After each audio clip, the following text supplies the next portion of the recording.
Welcome to Books Are Good Medicine, a podcast sponsored by the Shakopee Metawakan Sioux community, featuring books and other Native American-focused teaching resources.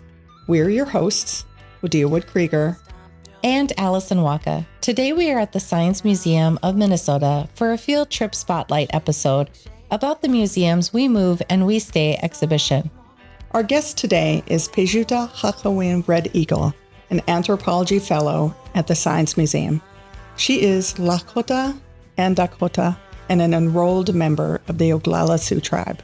Pejuta is deeply committed to language revitalization and cultural sustainability and preservation in both Native and non-Native led spaces.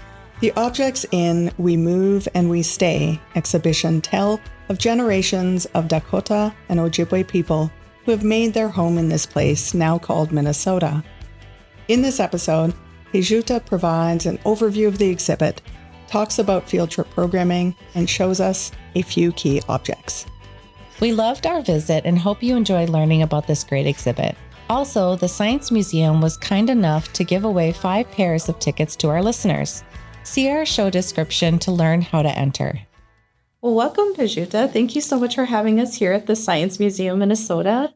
Could you tell us a little bit about your role here?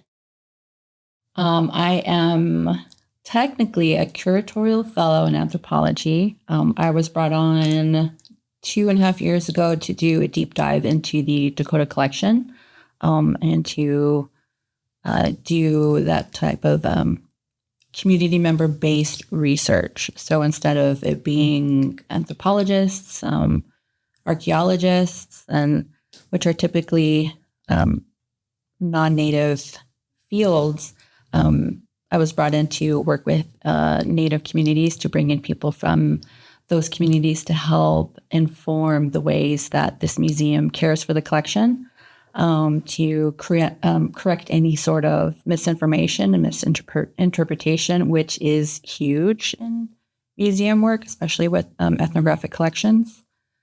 That was only a 14-month project, so it's been over for a while now. And so we're in this part where we're transitioning from a curatorial fellow position into a curator position. Oh, awesome. One day it'll become official, but that's what I do. I'm mostly act sort of in a tribal liaison type of way. Mm-hmm. And I help to provide feedback for any sort of the museum's programs that work with Native communities. So no small job and no simple description about what your job entails. No, it's pulled in different directions. It can be challenging to be one person trying to represent a whole bunch of people, but I don't know, I'm very proud to be. I'm very, very happy with being a Lakota Dakota person. So, and you got relatives everywhere, so you got to do right by everybody. So in what ways do you think the Science Museum or museums in general are really changing the way that they think about ethnographic collections or honoring relatives and ancestors through these items? Are you seeing changes happening? Slowly but surely, progress is being made. There was a new NAGPRA update that came out. Can you explain what NAGPRA is? Just Native American Graves Protection and Repatriation Act. Thank you. And it's basically a way for tribes or descendants can make claims on their relatives' belongings inside of a collection. By providing, previously it would be like written documentation, but Native people aren't really, we don't really write down things. It's more of an oral history. So with the new NAGPRA update, oral history can be taken as evidence. Oh, okay. So that should... So like archives and... Okay. So it should make things easier to put pressure on museums to return things and most of it's the big pieces of that Ďaka is human remains, cultural patrimony, and spiritually sensitive objects. So listeners might be surprised, like museums have human remains. Yes, all over. Universities too. They have a lot of human remains, and they didn't really, the people who collected those remains didn't keep a good record of where it came from, who it is, a lot of grave robbing. So there's a lot of unidentified remains in many, many institutions. So I have to say that I really am thankful for the Indigenous Access Program. My family take advantage of it quite a bit. And could you just tell us a little bit about it? The Indigenous Museum Access Program, and Indigenous people can come to the museum for free admission, parking voucher. They have access to the Omni Theater and all of the galleries. It is Indigenous Global, so it might be a little people can kind of because Indigenous is a Western term. You mean it in the real sense, kind of. Yeah. People can make the argument. Yeah. And they can come in.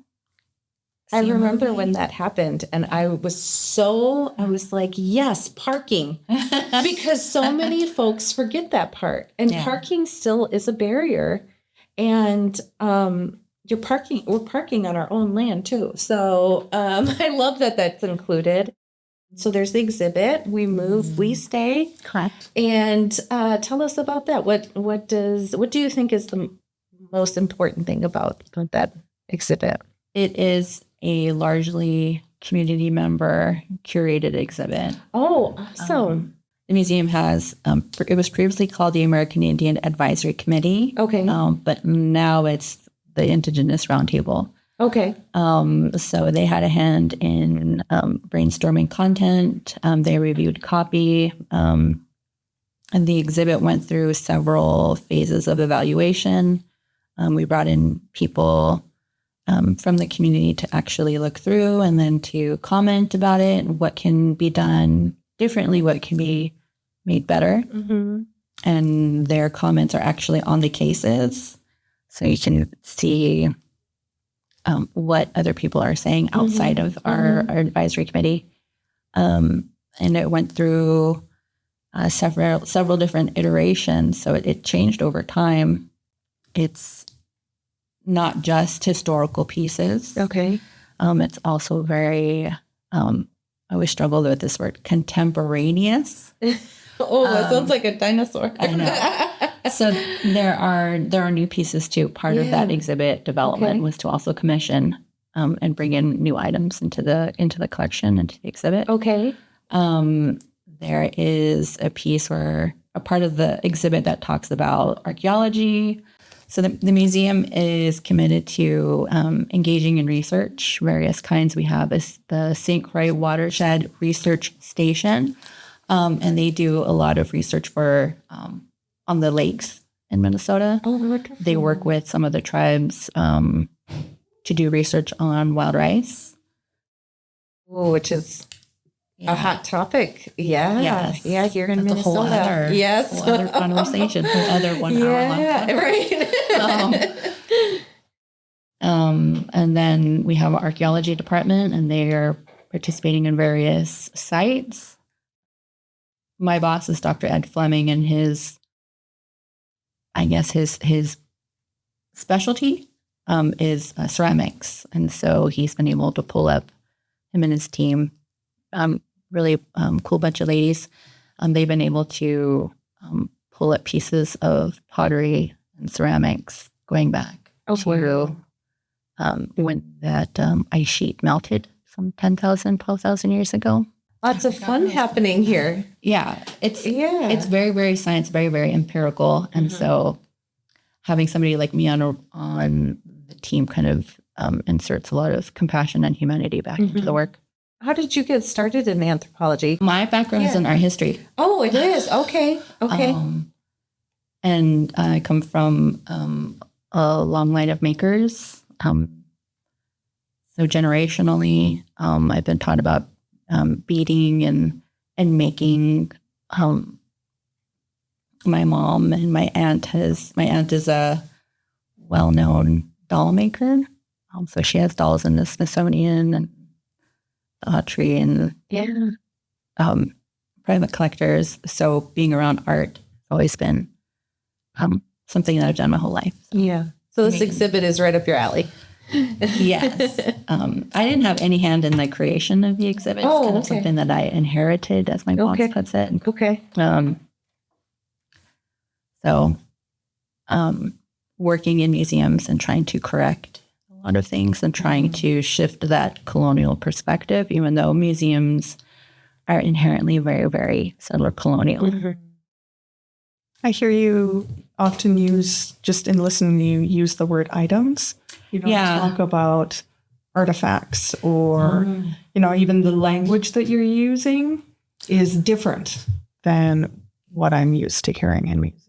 I switch back and forth. I think when we talk about anthropology and archaeology and you're studying human beings, you use words like artifacts and it creates detachment and it allows people to study humans from a very scientific, very empirical science perspective.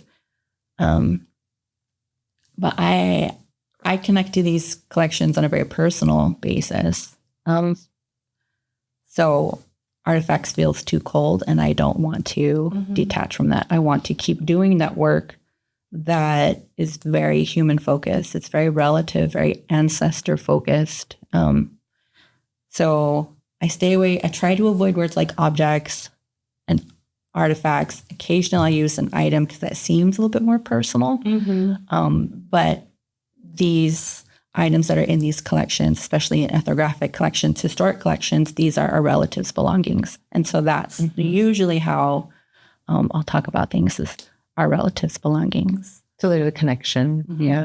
And that's a lot of weight, right? Like, and the responsibility. Like, I think a lot about honors and burdens, right? Like, what an honor it is to be able to do this work, but also what a burden it is, right? And how it's both. It's a blessing in both ways and kind of a curse in both ways. And so I'm just in awe of the work that you get to do, that you choose to do, that you have to do, all these things, because it's really important work. You have to find that bridge where you want to create good things for your relatives and you want to create good things for Native people. But then there's that other side where you have to navigate these colonial systems and you have to find ways to ease that transition, to ease that shift in perspective. So if we're talking about collections and their oldest pieces being collected under duress, we can talk about this collection in terms of building something that's ethical. So if we are returning some of those oldest items, our oldest relatives' belongings back to their community so that they can have be put to rest, I guess, because museums disrupt that natural life cycle, then we kind of have to balance that out. It's like, okay, well, we're sending this home, but let's commission something new to replace it. And something that was acquired ethically. Yeah, right? With the sole purpose of being visited by groups of people instead of it being intended for one person's use. Because as a maker, when beading or sewing or when you're making something for your family, for your relatives, those designs are very intentional. The colors that you use are very intentional. So when I make it personal, and when I'm thinking seeing what it would be like to see my daughter's moccasins inside this collection, and to know that she had worn them because there are still footprints, the soles on those moccasins. Yeah. How would that make me feel? So if we're changing things up, if we are trying to build good things, then that sort of ethical collection building is really necessary. And I think visitors see that then too, right? And then that can create allyship even through, oh, well, they're treating natives with respect. Maybe I should, or how do we do that too?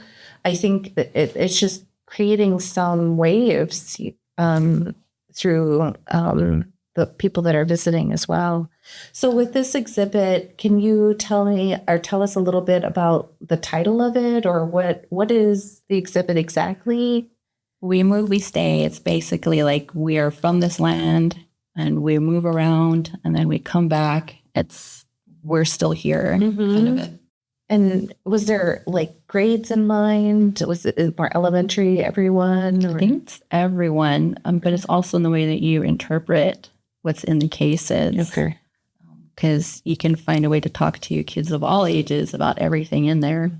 And there's a new educator guide being worked on, so that's exciting. Yeah. Yep, you know that teachers, when you build it, they will come. They love those resources. And so trying to streamline it and to make it more accessible by grade bands, bringing in Native educators to kind of help update, to guide how we're writing the guide, to help provide and center that Native voice and that Native perspective. So it's at the heart of this educator guide. And so the educators will be able to download things from our website. Okay. So if it's like a K to 2, 3 to 5, 6 to 8, 9 to 12, they'll be able to download an overview of the exhibit and then very focused activities, very focused conversations. So it could be before, during, or after your visit. Yeah. Okay. And then if we have Native educators, then there's no room for interpretation. Even if we bring in non-Native curriculum writers or non-Native educators to help write some of this stuff, their bias, in my opinion, is always going to be inserted. So if we're removing that and we're practicing our own sovereignty and our own, realizing our own autonomy, then we are our own experts. I think that should provide like a layer of comfort, a layer of encouragement that we have Native educators and taking the lead, creating that. They're the heart of that educator guide. I am so excited to go up and get a personalized tour of the exhibit with you and see some of your favorite pieces. Yes, thanks so much for having us. Glad to have you guys here.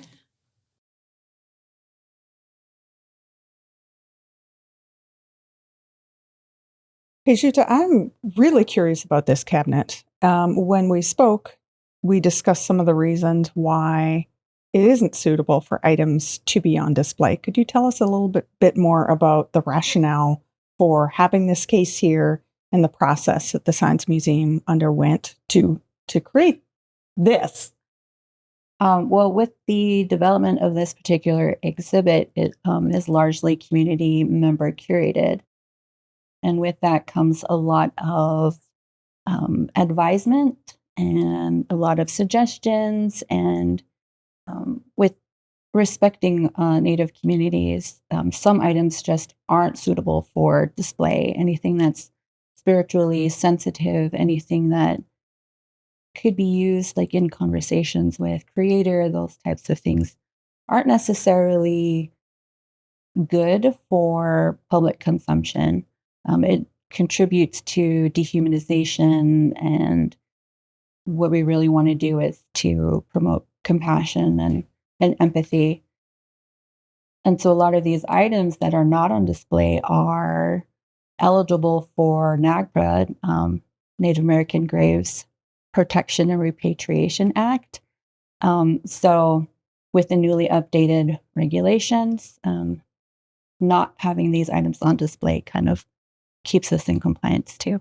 This is really exciting because what I've seen a lot in terms of literature is publishers really want like the sexy parts of Native folks, and that's always like spiritual and spirit animals and all those things. So it's exciting that museums are kind of figuring it out and moving forward and being like, oh, maybe we need to be leaders in this work.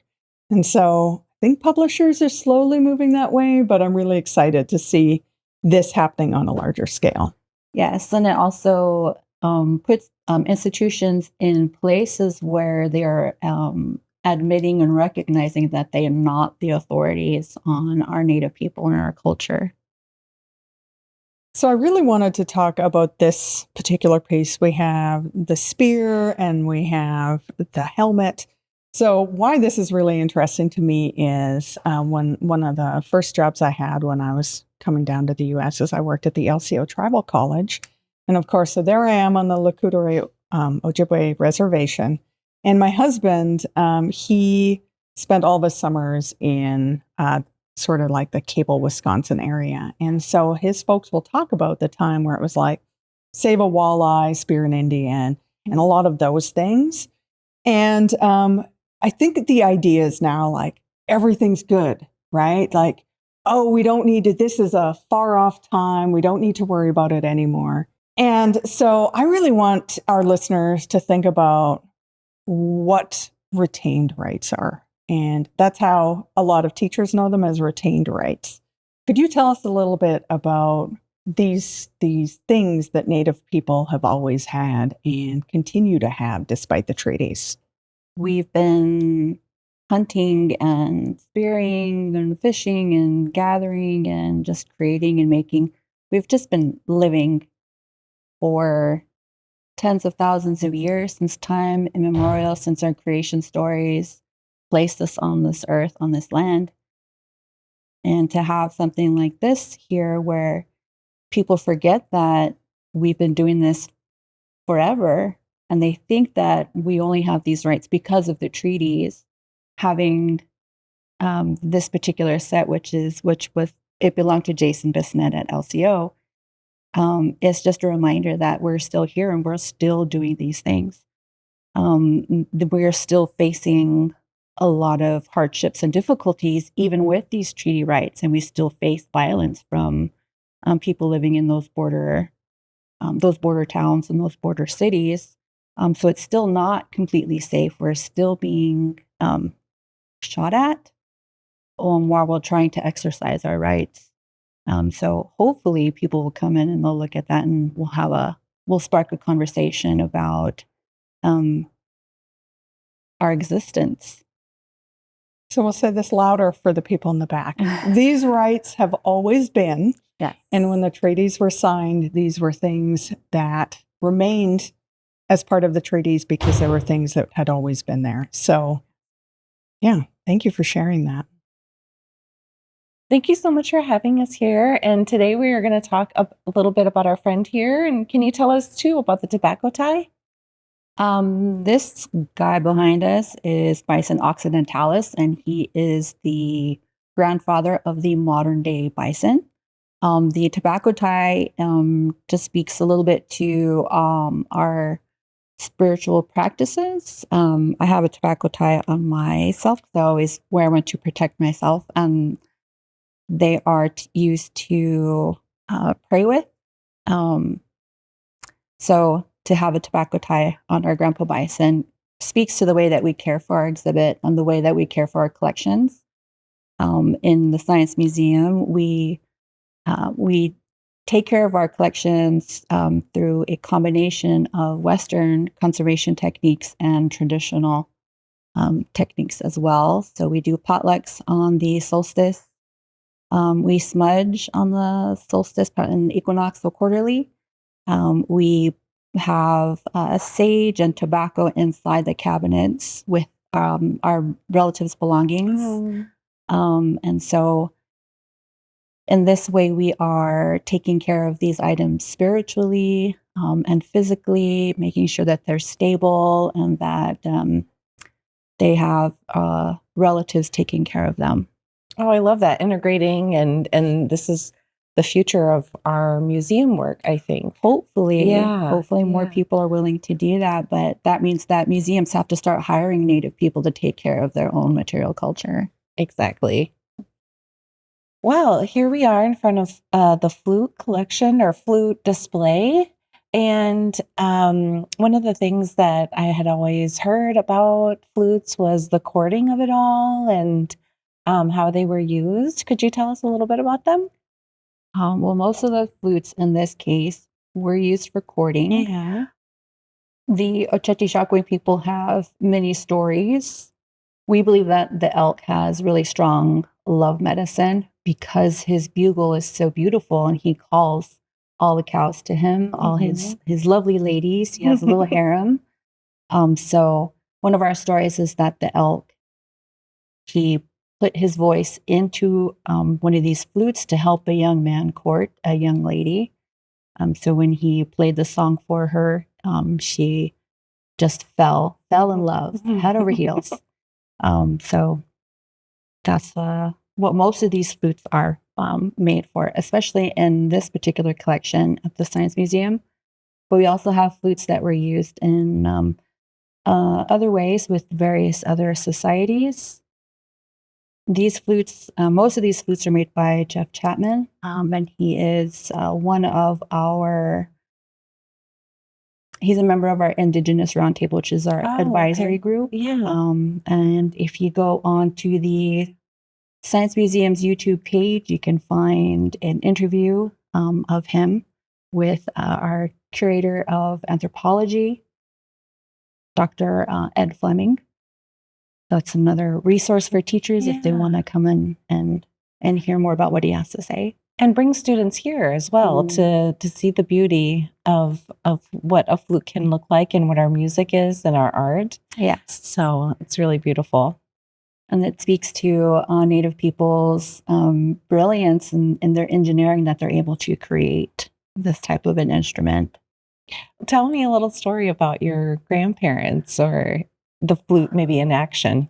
I don't know if my grandpa played the flute for my grandmother, but he courted her in a very traditional way.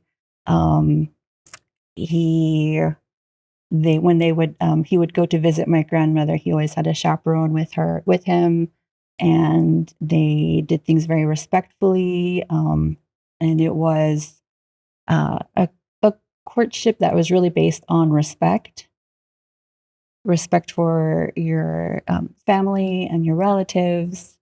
And they were together forever until they passed. And just the love and the respect that goes into things like our courting flutes and our courting ways. Just it's beautiful. It is. It really is. And it starts things off in a good way. It does. Yeah.